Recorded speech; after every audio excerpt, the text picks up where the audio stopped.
Halo, selamat datang kembali. Hari ini kita mau coba bedah sesuatu yang mungkin dekat banget sama kita ya. Bahkan mungkin terlalu dekat, yaitu isi perut Anda. Misi kita hari ini adalah mengurai sinyal-sinyal tersembunyi dari usus, terutama tanda-tanda yang sering banget kita anggap remeh begitu masuk usia 40-an. Sering diabaikan ya? Betul. Dan untuk memandu kita pegang dua sumber yang keren banget. Pertama, buku Fix Your Gut dari John Brisson.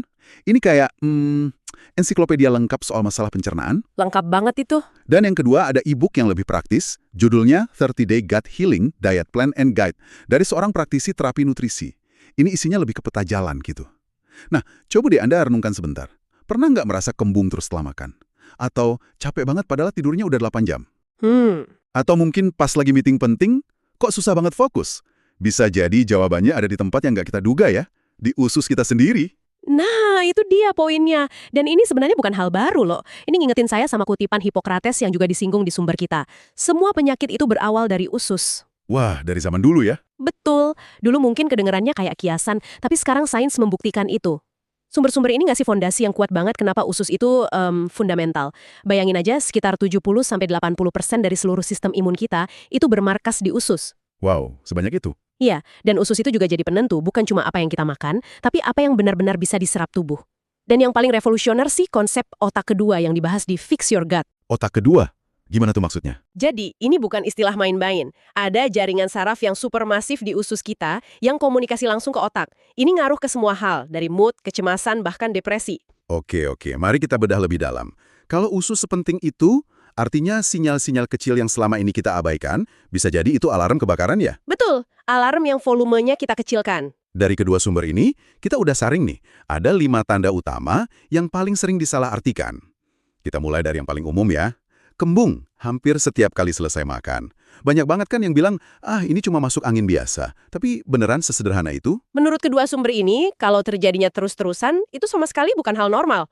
Kembung yang konstan itu tanda pertama kalau mesin pencernaan kita lagi nggak efisien. Nggak efisien. Iya, bayangin makanan masik tapi nggak terurai sempurna. Ini bisa memicu fermentasi di tempat yang nggak seharusnya. Buku Fix Your Gut ngejelasin ini dengan sangat baik, terutama kondisi yang namanya SIBO. SIBO? Apa itu? Small Intestinal Bacterial Overgrowth. Sederhananya, bakteri yang harusnya tinggal di usus besar, dia malah pindah dan berkembang biak di usus kecil. Oh, jadi bakterinya salah alamat gitu ya? Persis.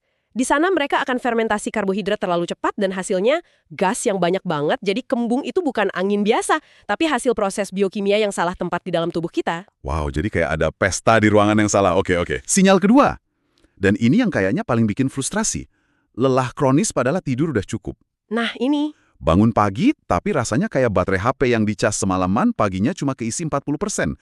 Apa coba hubungannya capek sama isi perut? Erat banget hubungannya. Dan logis, bayangin dinding usus kita itu saringan yang super rapat dan selektif. Nah, pada kondisi usus bocor atau leaky gut, saringan ini jadi longgar. Jadi jebol gitu ya? Bisa dibilang gitu. Menurut Fix Your Gut, partikel makanan yang nggak tercerna, toksin, bakteri, itu bisa bocor masuk ke aliran darah. Begitu sistem imun kita deteksi penyusup ini, dia langsung aktifin mode perang. Tunggu. Jadi capeknya kita itu karena sistem imun lagi perang di dalam. Tepat sekali. Perang internal ini, yang disebut peradangan sistemik, itu makan energi yang luar biasa besar. Jadi rasa lelah itu bukan lelah otot, tapi lelah sistemik, karena tubuh kita sibuk perang 24/7. Ya ampun. Jadi bisa jadi pas kita ngantuk di kantor itu bukan karena kurang kopi, tapi karena sistem imun lagi sibuk ngelawan sisa makan siang yang bocor. Sis, Anda nangkap gambaran besarnya. Energi kita dialihkan dari fungsi otak dan fisik ke fungsi pertahanan. Dan ini nyambung langsung ke tanda ketiga yang mekanismenya mirip banget. Nyeri sendi yang muncul entah dari mana tanpa ada cedera. Nah ini, nggak habis olahraga, nggak jatuh, tapi tiba-tiba lutut atau bahu ngilu. Iya kan? Apa hubungannya perut sama sendi? Rasanya kayak dua departemen yang beda banget. Gini, bayangin lagi skenario pagar jebol tadi. Waktu sistem imun ngelepasin pasukan peradangan, pasukan ini kan beredar ke seluruh tubuh lewat darah. Oke. Nah, kadang medan pertempurannya itu bisa terjadi di jaringan sendi kita. Zat-zat proinflamasi ini numpuk di sana, bikin bengkak, kaku, dan sakit. Jadi nyeri di lutut itu bukan masalah di lututnya, tapi efek samping dari perang yang pusatnya di usus. Tepat sekali, itu kerusakan kolateral. Kedua sumber kita sangat menekankan ini sebagai salah satu gejala usus bocor yang paling sering diabaikan. Ini benar-benar ngubah cara pandang ya. Sekarang, kita masuk ke bagian yang menurut saya paling menarik. Tanda keempat, brain fog atau kabut otak dan sulit fokus. Hubungan perut dan kepawa. Betul. Mungkin Anda sering merasa susah nyari kata yang pas. Atau baca satu paragraf email harus diulang-ulang. Kita seringnya nyalain stres. Tapi bisa jadi kabut di kepala itu asalnya dari asap di perut. Persis, analogi asap itu pas banget. Buku Fix Your Gut menguraikannya dengan detail yang menakjubkan. Beberapa jenis bakteri jahat itu bisa ngeluarin produk sampingan berupa neurotoksin. Neurotoksin, racun buat saraf gitu. Betul. Bayangin mereka kayak pabrik kilo di usus yang cerobong asapnya ngeluarin polutan. Polutan ini bisa nembus ke otak dan langsung ganggu fungsi neurotransmitter. Inilah yang kita rasain sebagai brain fog. Luar biasa. Dan ini memperkuat konsep otak kedua tadi. Sistem saraf di usus itu kan terus kirim sinyal ke otak. Kalau ususnya meradang, sinyal yang dikirim jadi kacau. Kayak telepon yang koneksinya jelek, hasilnya kejernihan mental kita terganggu. Luar biasa. Oke, tanda terakhir nomor 5. Ini yang mungkin paling aneh. Tiba-tiba muncul alergi atau intoleransi sama makanan yang puluhan tahun aman-aman aja. Nah, ini. Misalnya, dari kecil minum susu nggak apa-apa. Sekarang tiap minum kopi susu langsung mules. Kok bisa? Ini sinyal yang sangat-sangat jelas kalau benteng pertahanan usus kita udah berubah. E-book 30 Day Gut Healing ngejelasin prosesnya dengan baik. Seringnya ini berawal dari masalah di hulu, kayak kurangnya asam lambung. Akibatnya, protein dari makanan, misalnya dari susu atau gandum, nggak terurai sempurna, bentuknya masih molekul besar. Nah, waktu molekul besar ini lolos lewat dinding usus yang bocor, sistem imun kita yang di sana langsung panik. Dia ngelihat molekul ini sebagai penyerbu asing. Jadi ini kayak sistem keamanan tubuh yang tadinya santai, tiba-tiba jadi super waspada dan nembak ke segala arah. Termasuk ke tamu yang sebenarnya nggak bahaya. Tepat, sistem imun kita jadi terlalu reaktif. Setelah beberapa kali serangan, itu tubuh kita akan ngebentuk antibodi. Sejak saat itu, tiap kali kita makan makanan itu, tubuh akan ngelancarin respons imun yang kita kenal sebagai intoleransi atau alergi. Jadi ini tanda paling nyata kalau fungsi pelindung usus kita udah gagal. Betul sekali. Oke, setelah dengar kelima tanda ini, kembung, lelah, nyeri sendi, brain fog, sama alergi baru, mungkin ada yang ngerasa, wah kok gue banget ya, ini semua kedengaran menakutkan, tapi pertanyaannya, ada harapan nggak? Mulainya dari mana? Tentu ada harapan. Dan kabar baiknya, kedua sumber ini nawarin pendekatan yang sangat praktis. Bisa dimulai hari ini juga.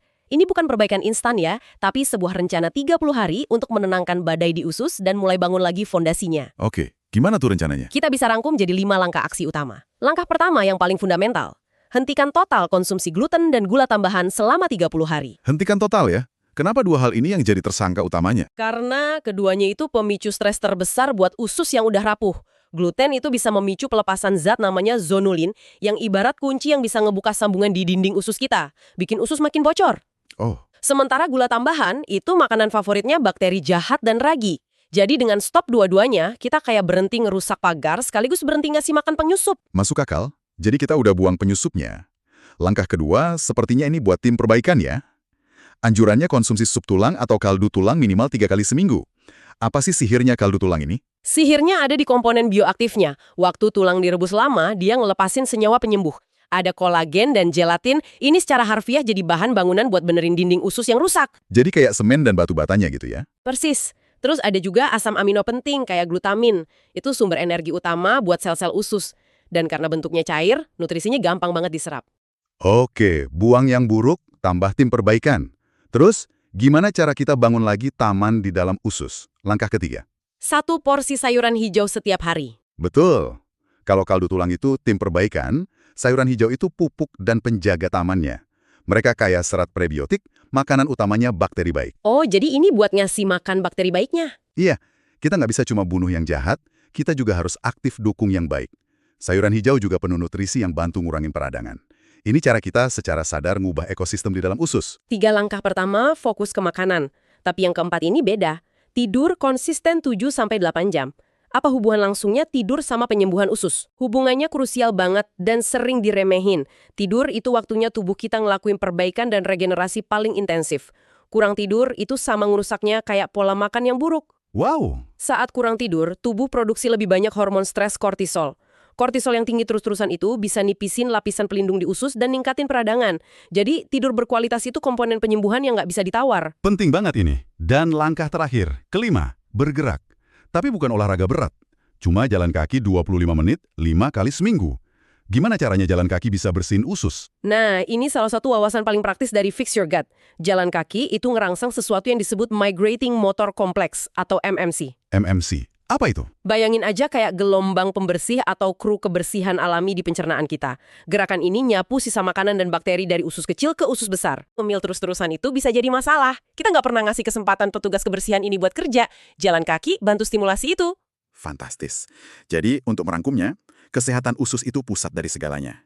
5 sinyal tadi, kembung, lelah, nyeri sendi, brain fog, intoleransi baru, itu bukan keluhan sepele. Bukan sama sekali. Dan rencana 30 hari ini, dengan stop pemicu, nambah nutrisi penyembuh, dukung bakteri baik, istirahat cukup dan bergerak, adalah titik awal yang kuat banget. Dan ada satu penekanan penting dari kedua sumber. Rencana 30 hari ini adalah permulaan yang hebat, sebuah riset. Tapi penyembuhan sejati bisa makan waktu lebih lama. Ibu itu pakai istilah bioindividual. Maksudnya? Artinya setiap dari kita itu unik. Apa yang berhasil buat satu orang, mungkin perlu disesuaikan buat orang lain. Jadi, kalau masalahnya kompleks, sangat disarankan untuk kerjasama dengan praktisi kesehatan yang bisa memandu secara lebih personal. Tentu saja, ini langkah awal, bukan solusi akhir untuk semua. Sebagai penutup, kami ingin meninggalkan Anda dengan satu pemikiran untuk direnungkan. Mengingat sumber-sumber ini nunjukin betapa dalamnya hubungan usus dengan seluruh tubuh, dari sendi sampai otak, coba pikirkan. Area mana lagi dalam hidup Anda yang mungkin selama ini Anda keluhkan?